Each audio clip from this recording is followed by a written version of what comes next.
Baiklah, pertanyaan pertama itu dari Shiva. Izin bertanya, Kak, apa latar belakang terjadinya perang antara Korea Utara dan Korea Selatan? Baiklah, Kakak akan menjawab pertanyaan dari Shiva. Hasil penelitian mengungkapkan bahwa latar belakang perang Korea pada tahun 1950 sampai dengan 1953 didasarkan pada faktor adanya perbedaan ideologi antara komunis bagi Korea Utara dan kapitalis bagi Korea Selatan. Nah, komunis itu apa? Kapitalis itu apa? Sini kakak jelaskan. Yang pertama itu komunisme atau komunis. Itu ideologinya berdasarkan pada suatu keyakinan bahwa manusia pada hakikatnya adalah makhluk sosial saja. Nah, perhatikan dalam sistem komunis itu, pandangan hidup bukan lagi masalah pribadi, melainkan masalah partai. Salah satu negara komunis selain Korea Utara adalah Cina.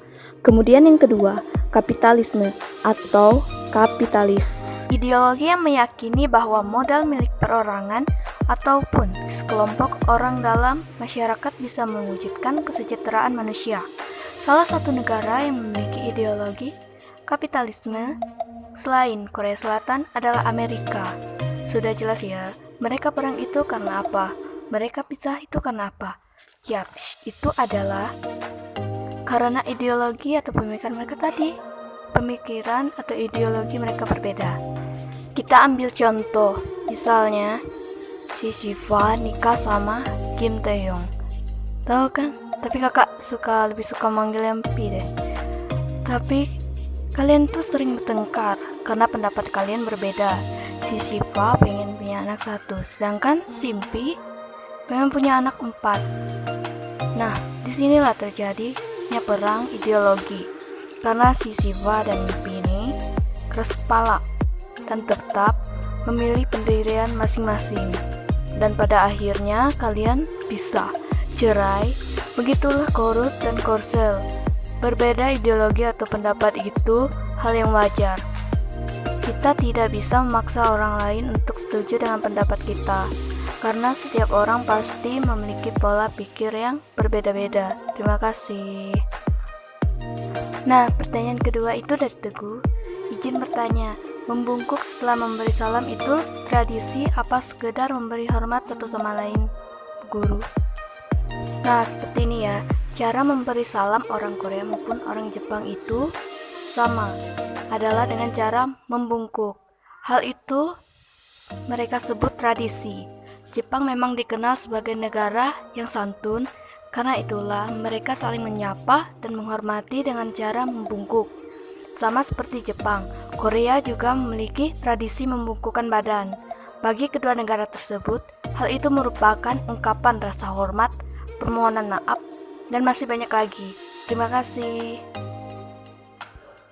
Pertanyaan ketiga dari Gisha. Izin bertanya, apakah bahasa Korea Selatan dengan bahasa Korea Utara itu sama atau ada perbedaannya? Kita semua tahu bahwa bahasa Korea Selatan dan Korea Utara itu berbeda, meskipun ada sebagian orang tidak mengetahuinya. Pengucapan standar Korsel didasarkan pada dialek Seoul, sedangkan pengucapan standar Korea Utara, Korut, itu didasarkan pada dialek Pyongyang. Selain Hangul, pengurutan huruf, perbedaan kosakata, dan perbedaan lainnya. Contohnya kalau di Korsel itu kan arti teman Jinggu, sementara di Korut itu artinya dongmu. Dan masih satu lagi. Arti sampo di Korsel itu sampu. Kalau di Korut itu morimulbinu. Susah juga ya. Terima kasih. Pertanyaan keempat dari Gali. Izin bertanya, Kak, mengapa di seluruh rumah di Korea Utara wajib memajang lukisan kakek dan ayah Kim Jong-un, dan yang melanggar akan dihukum, bahkan jika rumahnya kebakaran? Mengapa menyelamatkan lukisan itu lebih penting daripada menyelamatkan nyawa keluarga? Terima kasih. Ini ya, karena Kim Il-sung, kakek Kim Jong-un, adalah pendiri Korsel, maksudnya Korut, dan Kim Jong-il adalah pemimpin kedua Korut. Maaf jika jika ada nama yang salah sebut. Walaupun keduanya telah meninggal dunia, namun nama mereka sangat besar dan dihormati di Korut. Saking dihormatinya, ada sebuah peraturan aneh di Korea Utara tentang keduanya. Awal tahun ini ada laporan seorang ibu di penjara karena lebih menyelamatkan anak-anaknya ketimbang foto kakek dan ayah Kim Jong-un tersebut. Kenapa hal tersebut bisa terjadi? Kok di penjara sih? Apa salahnya menyelamatkan anak-anak sendiri kan? Pasti pertanyaan seperti itu muncul terus dalam pikiran kita. Ya, kita semua tahu kan, karena itu peraturannya. Peraturan yang dibuat oleh Kim Jong-un. Kalau dilanggar ya di penjara. Meskipun peraturannya aneh, tapi tetap aja itu yang namanya peraturan tetap peraturan. Oke, terima kasih. Pertanyaan kelima dari Monik. Izin bertanya kak, mengapa setiap sekolah di Korea sering sekali terjadi pembulian dan setiap hal itu terjadi pasti korban pembulian tersebut selalu dijauhi, dicaci maki, bahkan ada yang terang-terangan mengancam akan membunuhnya. Dan guru, kepala sekolah, ataupun orang yang ada di sekitar tidak berani membantu setiap ada korban pembulian dikarenakan ada alasan yang tidak masuk akal, yaitu setiap orang yang mencoba membantu korban pembulian, dia akan jadi korban pembulian selanjutnya. Baiklah, kakak akan menjawab pertanyaan dari Monik. Kita semua tahu bahwa kasus pembulian sering terjadi di sekolah Korea, terutama di SMA-nya. Biasa yang menjadi penyebabnya adalah karena anak itu terlalu cerdas, padahal pekerjaan ayahnya adalah tukang sapu jalanan, misalnya seperti itu.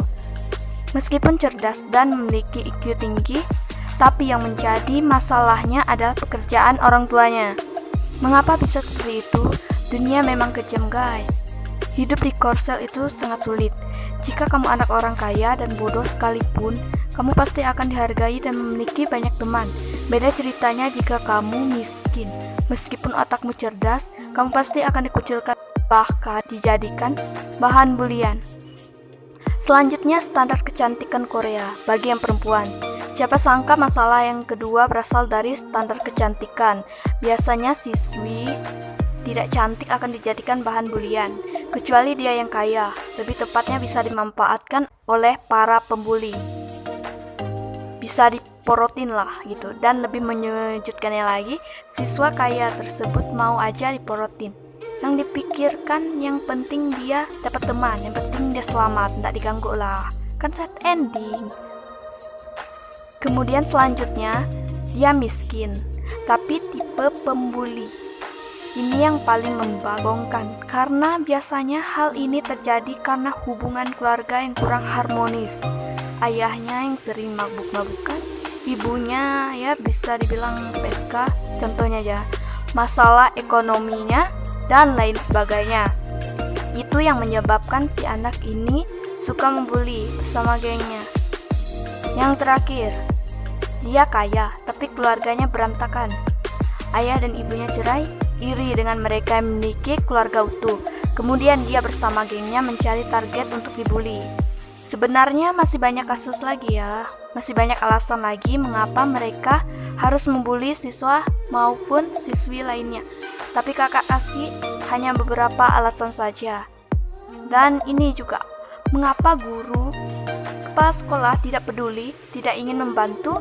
Alasannya adalah karena reputasi sekolahnya. Para guru maupun kepala sekolah tidak akan membiarkan sesuatu yang merusak reputasi sekolah. Mereka harus tutup mulut, tutup mata, supaya reputasi sekolah bisa terselamatkan. Dan mengapa orang-orang sekitar, sebut saja para siswa, tidak berani membantu? Ya itu tadi, karena yang membantu akan berganti dengan si korban.